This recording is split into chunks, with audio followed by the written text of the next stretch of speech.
Sa hilagang bahagi ng Mindanao, may natagpuan kaming kakaibang amusement park. Matatagpuan na naturang destinasyon sa bayan ng Kauswagan, Lanao del Norte. Makikita mo dito ang mga tipikal na mga rides na makikita mo sa isang amusement park or theme park. May mga nagtitinda din ng mga pagkain or snacks sa loob ng amusement park na ito. At alam nyo, ang kaibahan o ang kagandahan dito ay ang mismong lokasyon ng lugar. Located kasi ito sa tinaguriang the longest boardwalk sa rehiyon. Yan talaga namang aesthetic yung naturang lokasyon. Kaya takaw atensyon talaga ito lalong-lalo na kapag sunset. Maliban sa hindi na masyadong mainit sa mga ganitong mga oras, dumadagdag din ito sa mismong vibe ng lugar. Kaya tara, puntahan natin ang Kauswagan Dream Adventure Park.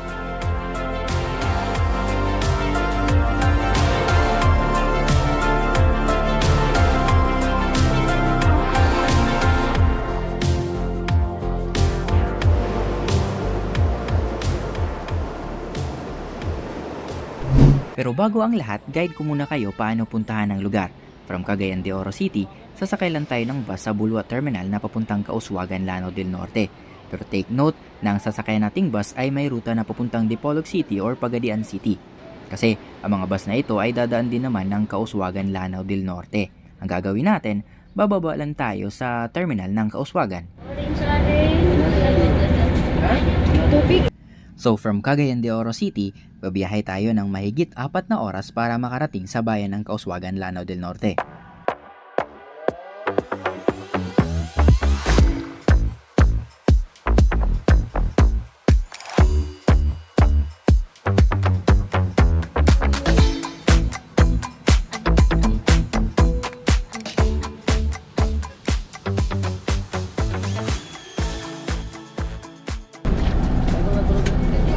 Pagdating natin sa Kauswagan Terminal, bababa lang tayo at sasakay tayo ng tricab papunta sa naturang lugar.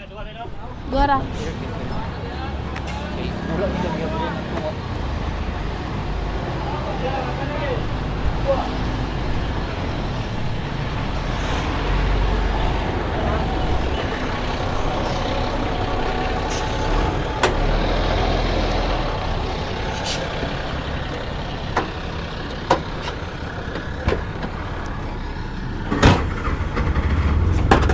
Dito tagi ko isa to sibay na.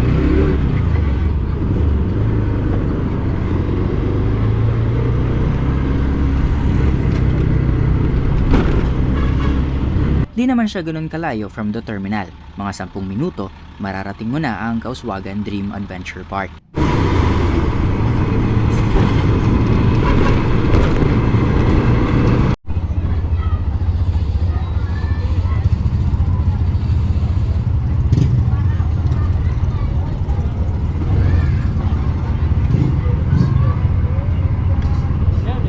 Pagdating sa naturang lugar, maglalakad lang tayo ng kaunti papunta sa mismong entrance nito.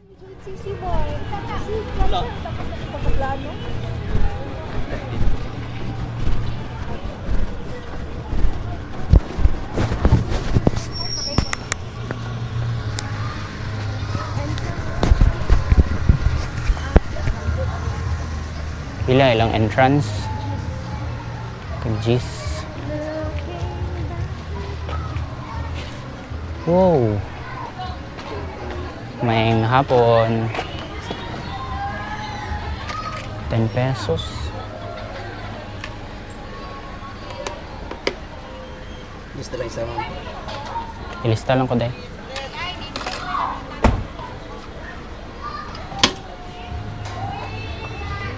Salam sir. Ay. Salam. Salamat.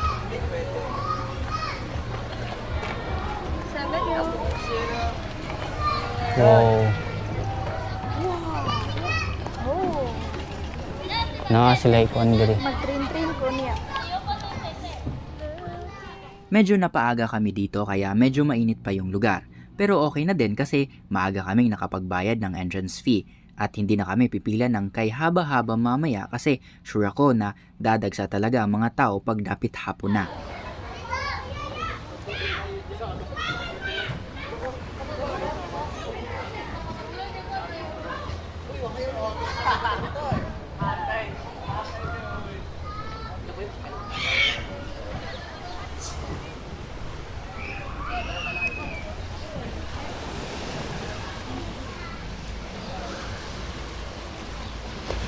At dahil medyo mainit pa yung lugar and di pa umaandar yung mga rides nila dito, ang ginawa namin, nag-explore na lang kami ng bahagya. Pero mamaya pa natin talaga ma-explore ng lubusan yung mga rides dito. Kaya balak namin, babalik na lang kami mamaya kapag marami na yung tao. And dagdag ko din na sa pagpasok nyo, maglalagay sila ng parang stamp sa inyo para pag lumabas kayo, nagsisilbing palatandaan ito na nakapagbayad na kayo ng entrance fee. Nang sa ganon, makakabalik kayo sa loob. Pakita nyo lang yung stamp na meron kayo. So sa mga oras na to, lumabas muna kami and nagstay kami sa cafe na malapit lang din dito sa mismong amusement park. Habang inihintay yung sunset sa mismong lugar, babalik kami mga around 5 PM na ng hapon, yung di na masyadong mainit.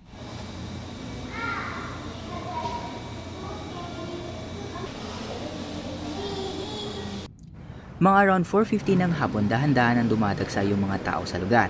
Dahan-dahan na ding tumataas yung pila sa may entrance.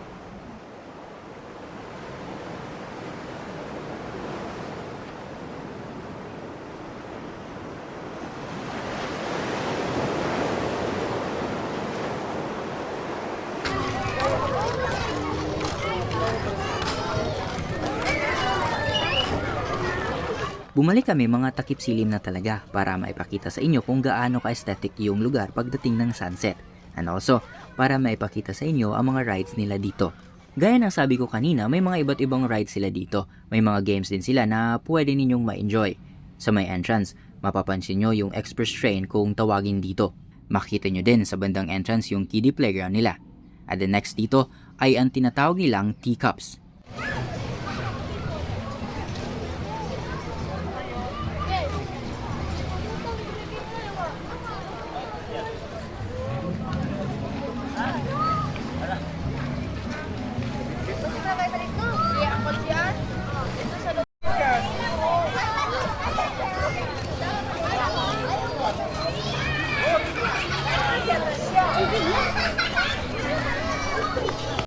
Pagkatapos nito, makita nyo yung carousel nila dito, yung Picaroon kung tawagin nila, and also yung mga games nila na pwede ninyong subukan.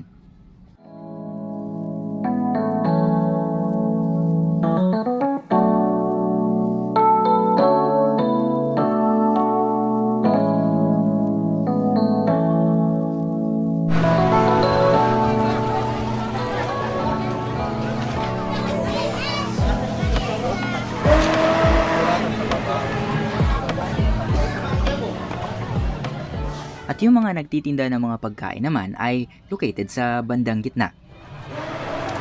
Vlogger. Ngayon, ang gagawin natin dito ay maglalakad-lakad muna tayo and i-enjoy itong napakagandang sunset ng lugar.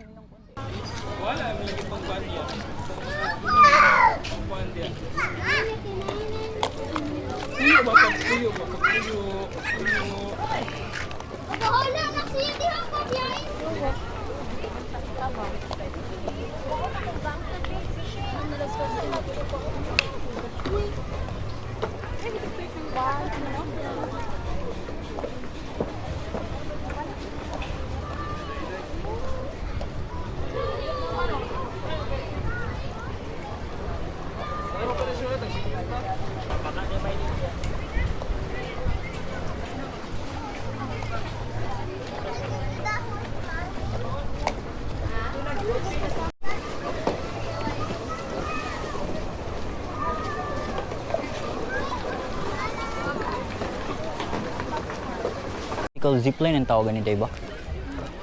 No?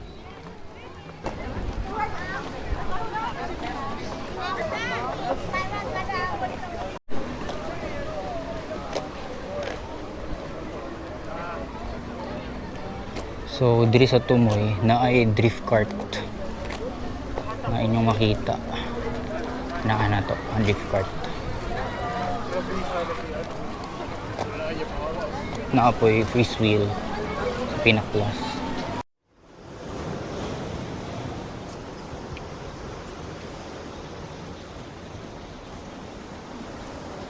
Sa bandang dulo naman itong boardwalk, dito nyo matatagpuan yung drift cart nila.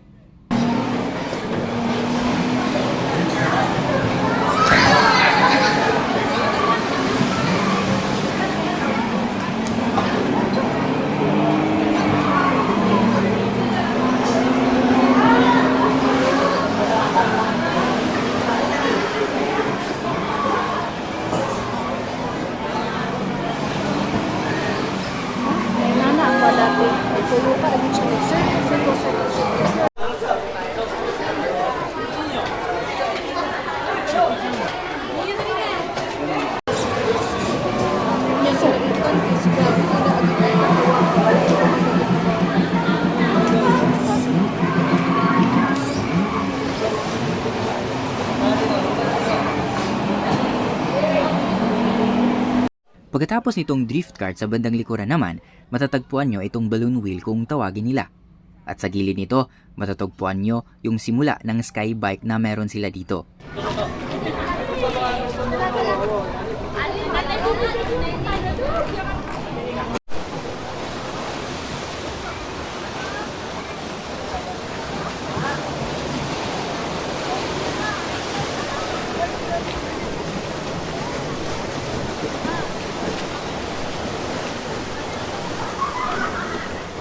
Pauli na mi.